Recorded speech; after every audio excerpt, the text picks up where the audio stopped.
आइए बच्चों, आज किस क्लास में हम लोग देखने वाले हैं क्लास 8 का दुर्भाग 2 दूसरा चैप्टर दो गौरैया। देख सकते हैं इसी का हम लोग पूरा संपूर्ण क्वेश्चन आंसर करवाने वाले हैं, तो आप लोग इस क्लास में अंत तक जरूर बने रहें। ठीक है, देख सकते हैं आप लोग यहाँ पर जो है देख सकते हैं आप लोग नीचे आइएगा तो यहाँ पर प्रश्न उत्तर दिया गया, अभ्यास यहाँ से शुरू होता है। तो पहले कुछ शब्दार्थ दिया गया, इस शब्दार्थ को आप लोग याद कर लेंगे। तो यहाँ पर सारा क्वेश्चन देख सकते हैं पाठ से लिया गया है। तो देख सकते हैं दोनों गौरैया को पिताजी जब घर से बाहर निकालने की कोशिश कर रहे थे तो वह माँ क्यों मदद नहीं कर रहे थे, बस वह हंसती क्यों जा रही थी, बताइएगा। इस तरह से यहाँ पे क्वेश्चन दिया गया है।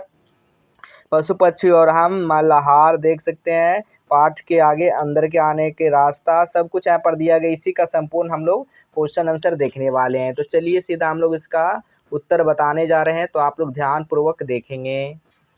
तो देखेंगे दोनों गौरैया को पिताजी जब घर से बाहर निकालने की कोशिश कर रहे थे तो माँ क्यों मदद नहीं कर रही थी, बस हंसती क्यों जा रही थी। तो लिखिएगा माँ पिताजी का मजाक उड़ा रही थी, क्योंकि पिताजी कभी ताली बजाकर, कभी बाहें बाहें झुलाकर, कभी ससु करके गौरैया को उड़ा रहे थे। गौरैया घोंसले से सिर निकाल कर झांकती, ची ची करती, फिर वह घोंसले में चली जाती।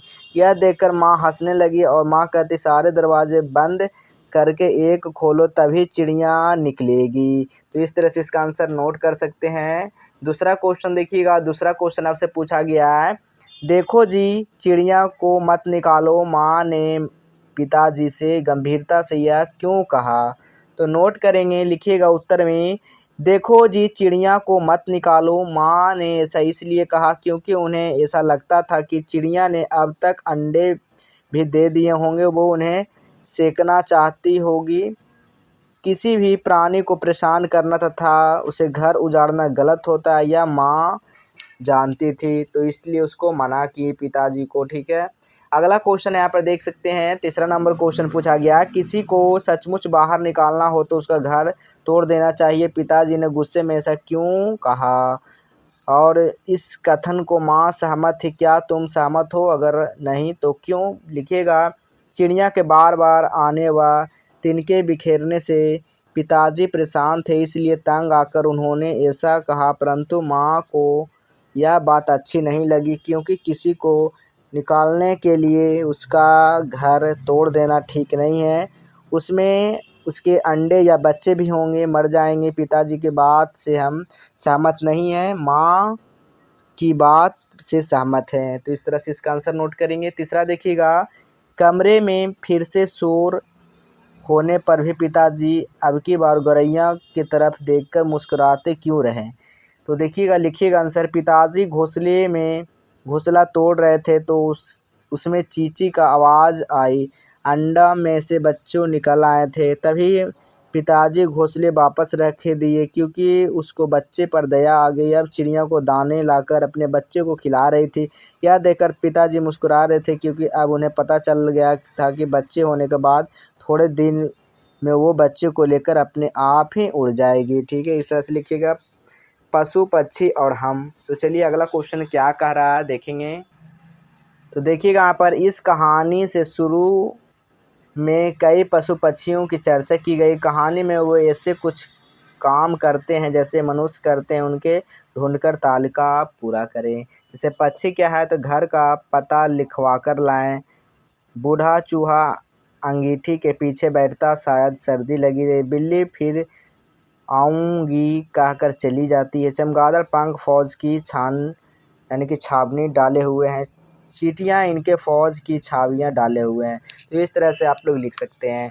मल्हार यहाँ पर दिए गए नीचे दिए गए वाक्यों को पढ़ें। जब हम लोग नीचे उतरकर आए तब वो फिर से मौजूद थी और मज़े में बैठी मल्हार गा रही थी। तो का क्वेश्चन नंबर पूछा जा रहा है, अब तुम पता करो कि मल्हार क्या होता है, इस काम में तुम बड़ों की सहायता भी ले सकते हो।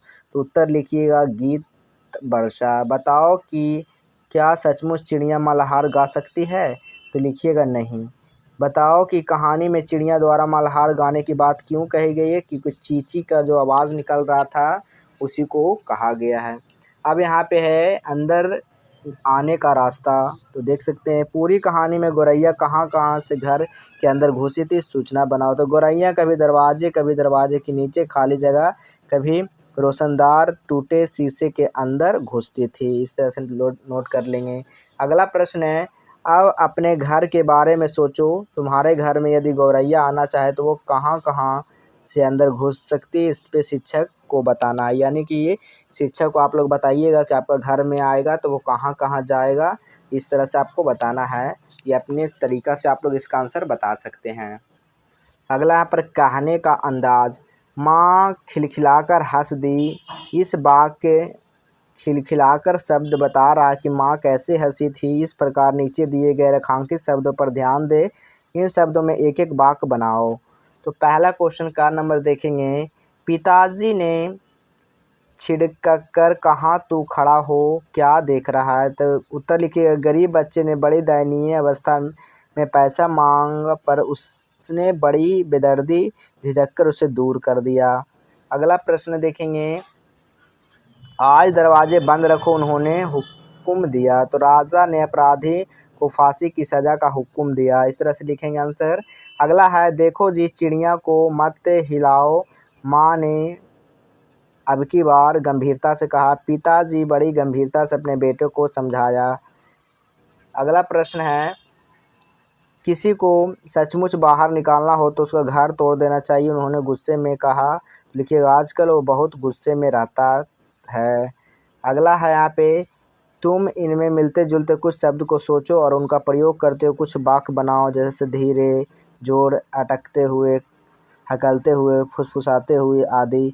तो देखिए यहाँ पर धीरे से यानी कि उसके धीरे से दरवाज़ा खोला, ज़ोर से इतना ज़ोर से मत बोलो कि गला सूखने लगे, अटके हुए वह कुछ अटके हुए कहता, हकलाता मोहन इतना हकलाता कि वो अपने बात को पूरी नहीं कर पाता, फुसफुसाते हुए गीत ने मेरे कान में फुसफुसाते हुए अपनी बात बताई। इस तरह से नोट कर लेंगे। किसने, किससे, क्यों, कैसे। पिताजी बोले, क्या मतलब है मैं कालीन बर्बाद करवा लूँ। ऊपर दिए गए वाक्य को ध्यान से बताओ। पिताजी ने बात किसने कही। पिताजी यह बात माँ से कही। अगला प्रश्न लिखेंगे, उन्होंने यह बात क्यों कही। लिखेगा, उन्होंने बात इसलिए कही क्योंकि गौरैया घोंसले बनाने के लिए तिनके लाती थी और वह कालीन पर गिराते थे, इससे कालीन गंदा होता था। अगला है, गौरैया के आने से कालीन कैसे कैसे बर्बाद होता। तो गौरैया के आने पर कालीन पर तिनके गिराता, गौरैया की बीट भी गिर सकती थी। इस तरह गंदगी गिराने से कालीन खराब हो जाता।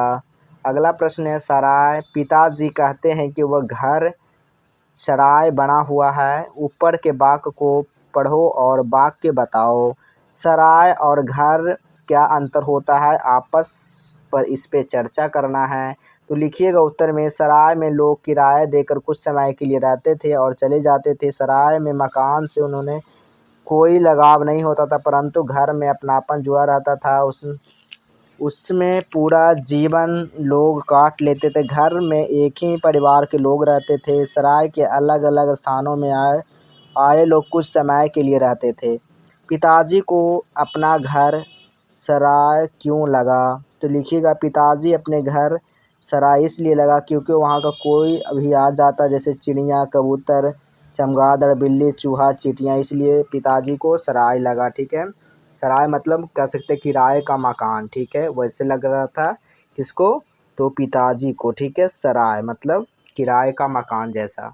अगला प्रश्न है, गौरैया पर चर्चा। गौरैया की चर्चा करना है। तो देखिएगा, लिखिएगा आप लोग, मान लो तुम लेखक की घर गौरैया हो। अब अपने साथी गौरैया को बताओ कि तुम्हारे साथ इस घर में क्या क्या हुआ। तो उत्तर में लिखिएगा, मैंने घोंसले बनाना शुरू किया कि किसी ने देखा नहीं। जब घोंसले बन गया तो तोड़ने लगे।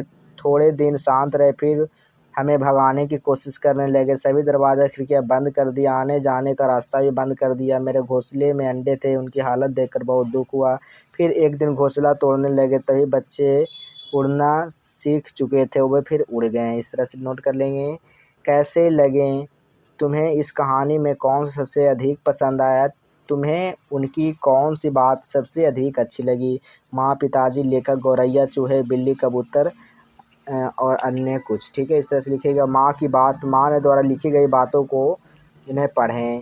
तो चलिए इसका आंसर लिखेंगे। क्या, पहले क्वेश्चन पूछा, क्या माँ सचमुच चिड़िया को घर से निकालना चाहती थी। तो लिखिएगा क्या नहीं, सचमुच चिड़ियों को घर से बाहर नहीं निकालना चाहते थे, क्योंकि उन्हें संदेह था कि चिड़िया ने अंडे दे दिए होंगे, इस समय उन्हें निकालना ठीक नहीं है। इस तरह से नोट कर लेंगे। अगला क्वेश्चन है, माँ बार बार क्यों कह रही थी कि चिड़िया नहीं जाएगी। तो माँ को लगता था कि अब तक तो चिड़िया को घोंसले में अंडे दे दिए होंगे, अंडे छोड़कर चिड़िया नहीं जाएगी, इसलिए बोले कि अंडा चिड़िया दे दिया होगा। ठीक है, चलिए अगला क्वेश्चन देखते हैं।